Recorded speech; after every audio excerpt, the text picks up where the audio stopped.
জন্য। আর আমরা যারা মুসলিম আছি, আমাদের নবী করিম সাল্লাল্লাহু আলাইহি সাল্লামের কিন্তু একটা নির্দেশ আছে, কোনো ধর্মের মানুষকে আঘাত করা যাবে না, কোনো ধর্মকে ছোট করা যাবে না। এবং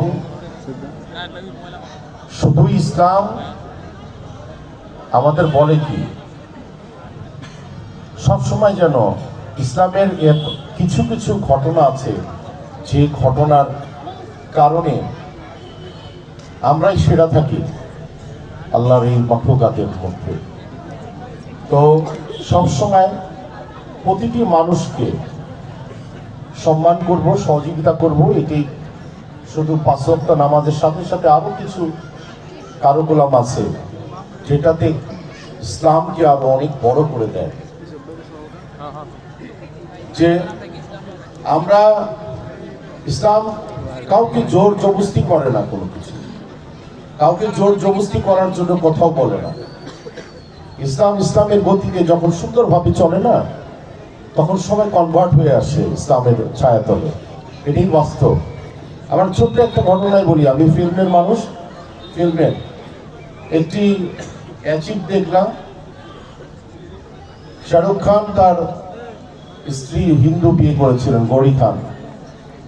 তাদের প্রায় 33 বছরের বিবাহিত জীবন। শাহরুখ খান প্রায় এই বিবাহিত জীবনে গৌরী খান 33 বছর পর কনভার্টেড মুসলিম হয়েছে, আলহামদুলিল্লাহ, এবং কাবা শরীফে গিয়ে ওখানেই করেছে। উনি তো জোর করেনি তার স্ত্রীকে, কোনো না কোনো কারণে সে কনভার্ট হয়ে আসছে, এটাই আলহামদুলিল্লাহ, এটাই দিস ইজ কল ইসলাম। আর ধন্যবাদ আমাকে, আমি একজন ক্ষুদ্র মানুষ, আমি কোনো নেতাও না, মহানেতাও হওয়ার চেষ্টাও করি না, আমি ছোটোখাটো মানুষ। আপনারা যারা এখানে আছেন অনেক রাজনীতিবিদ, আমি সম্মান বোধ করছি। আসলে এই জায়গায় প্রধান অতিথি হওয়ার মতো যোগ্যতা আমার নাই, কারণ আপনারাই প্রধান অতিথি। ওনাদের জন্য একটা হাততালি হয়ে যায়, যারা যারা বসে আছেন সম্মানিত মানুষজন। আর ইউসুফকে আমার পক্ষ থেকে আন্তরিকভাবে অভিনন্দন। আল্লাহ সবাইকে ভালো রাখুক, এবং আগামীতে আমাদের যে অ্যাসাইনমেন্ট, আমাদের যে টার্গেট, একটি সুন্দর রাষ্ট্র করব ইনশাল্লাহ।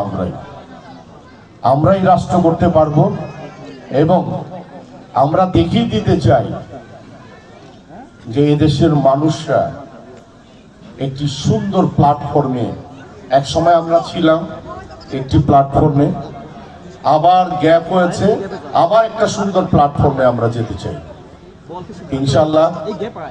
আগামীতে আমার অনেক অ্যাসাইনমেন্ট থাকে, তো ওই অ্যাসাইনমেন্টের মধ্যে এটাও একটা সুন্দর একটা অ্যাসাইনমেন্ট, একটা দোয়া খারাত এবং তোবারক অবশ্যই আছে। তো ইনশাল্লাহ সবাই ভালো থাকবেন, এবং একটা গুডউইল টাইমে যদি ফিল করেন কোনো দিন, আমি ডেফিনেটলি, আল্লাহ যদি আমাকে বাঁচিয়ে রাখে, অবশ্যই আপনাদের এখানে আসবো। আবার ওয়াদা করছি, ভালো থাকবেন। আসসালামু আলাইকুম।